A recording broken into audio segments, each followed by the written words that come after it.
एक काम करो, आप यहाँ आ जाओ, यहाँ आके बैठो और हिसाब लो। आओ। अगर ये वक्त आया तो ये भी कर लूंगी।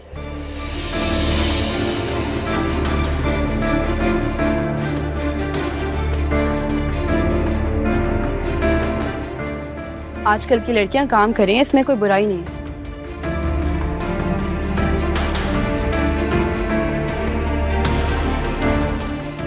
और वैसे भी बाप का कारोबार उसकी औलाद ही संभालती है। रमशा, यहाँ तमाशा बनाने की जरूरत नहीं है। मैंने कहा ना घर जाओ। क्यों? तुम्हें तो बहुत मजा आता है ना लोगों का तमाशा देखकर।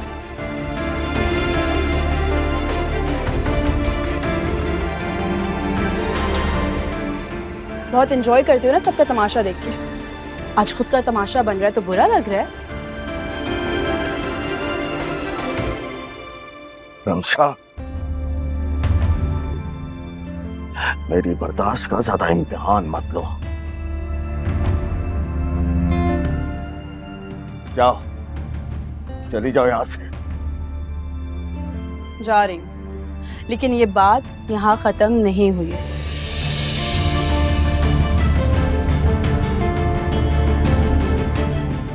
एक एक चीज का हिसाब लूंगी मैं।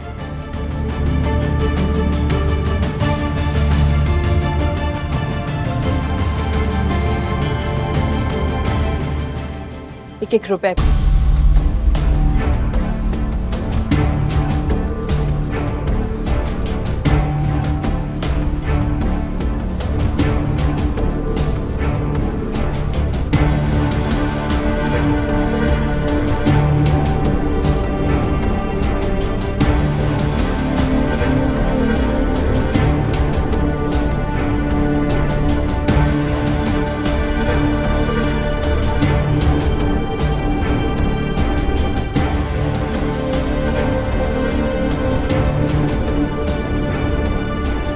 भाभी, वो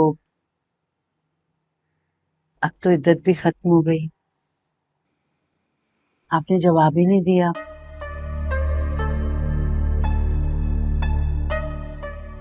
अनवर मुझसे रोजाना पूछते हैं कि भाभी ने क्या सोचा उस बारे में। सलमा, सच पूछो तो मैं कोई फैसला नहीं कर पा रही हूँ।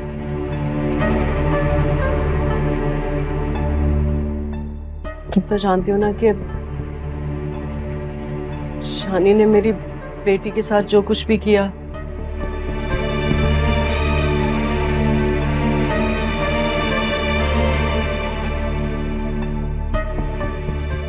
उसके बाद मेरा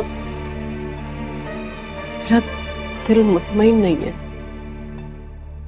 भाभी, बहक गया था शानी, और फिर उसने माफी भी तो मांग ली थी ना आपसे, मुझसे।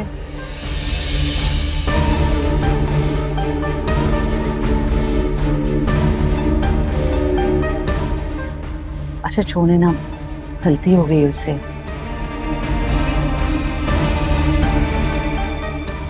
देखिए, बच्चा है, आपके सामने पल के बड़ा हुआ है। आप मुझे बताएं, बचपन से जवान होने तक आपने कभी कोई बात सुनी उसकी?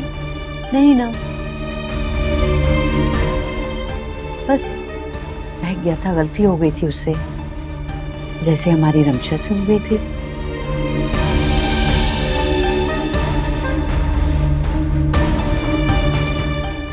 छोड़े ना, माफ कर दें, जाने दें, और आप मुझे सोच के आराम से जवाब दें।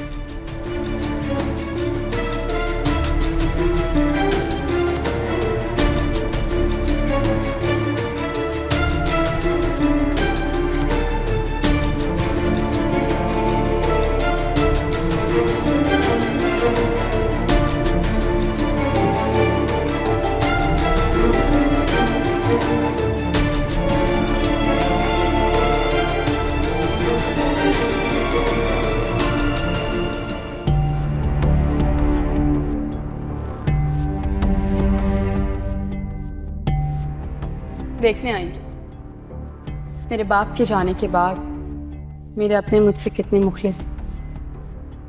आपने तो कहा था कि दुकान में काम और माल ना होने के बराबर है। दुकान देख के लग तो नहीं रहा ऐसा कुछ भी। आपकी बेवा भाभी आप पे बहुत एतमाद करके बैठी हुई है, तो मुखलिस औरतों के एतमाद को इस तरह ठेस पहुंचा रहे हैं आप।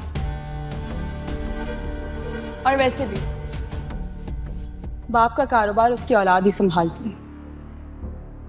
रमशा, यहाँ तमाशा बनाने की जरूरत नहीं है। मैंने कहा ना घर जाओ। तुम्हें तो बहुत मजा आता है ना लोगों का तमाशा देखकर। आज खुद का तमाशा बन रहा है तो बुरा लग रहा है। मेरी बर्दाश्त का ज्यादा इम्तिहान मत लो। जाओ, चली जाओ यहाँ से। जा रही हूं, लेकिन ये बात यहाँ खत्म नहीं हुई है।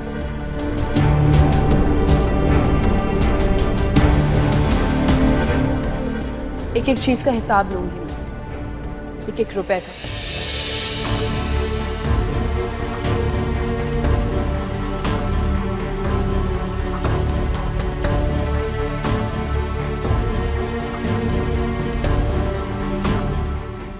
जानी, जानी,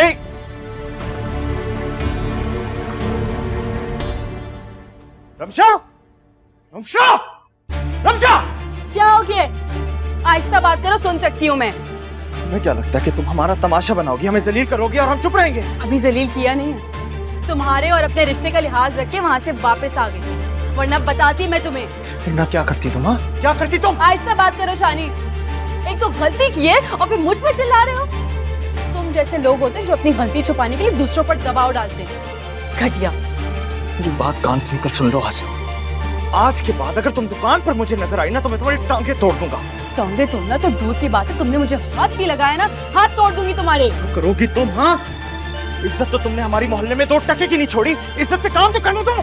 अरे क्या क्या हो गया? रमशा, तुम अपने कमरे में जाओ। जाओ बेटा, कमरे में जाओ। हाँ, शानी देखो बेटा, अगर कोई भी बात है ना, कोई मसला है तो तुम मुझसे बात कर सकते हो बेटा। बड़ी मैं आपसे क्या बात करूं? आपसे तो अपनी औलाद नहीं संभाली गई। इसे संभाला होता तो आज हमें ये दिन ना देखने पड़ते। बस करो शानी, बात क्या है बताओ, क्या बात है? अम्मी से पूछे ना, जो यहाँ खड़ी हुई है। ये दुकान पर गई है, इससे मुझे जलील किया, अब्बा को जलील किया। कहती है हिसाब दो। हाँ तो क्यों ना मांगू हिसाब? अपना हक भी ना मांगू? मेरे बाप की दुकान है वो, एक एक चीज का हिसाब मांगूंगी तुमसे। तुम्हारा बाप मर गया, समझ आई तुम्हें? कि मैं तो जिंदा हूँ ना, और जब तक जिंदा हूँ एक एक चीज का हिसाब मांगूंगी। पूरा हक है मेरा उस दुकान पर। अपनी बकवास बंद करो, समझी? तुम्हारी ये चिल्लाने से ना मैं डर नहीं जाऊंगी, समझे? भाभी, इसे लेके जाइए आप, और शानी तुम भी जाओ, अंदर जाओ। इसने एक और लफ्ज़ बोला ना, मैं बता रहा हूँ इसके साथ अच्छा नहीं होगा। तुम जैसे घटिया इंसान से किसी अच्छे की उम्मीद भी नहीं है मुझे।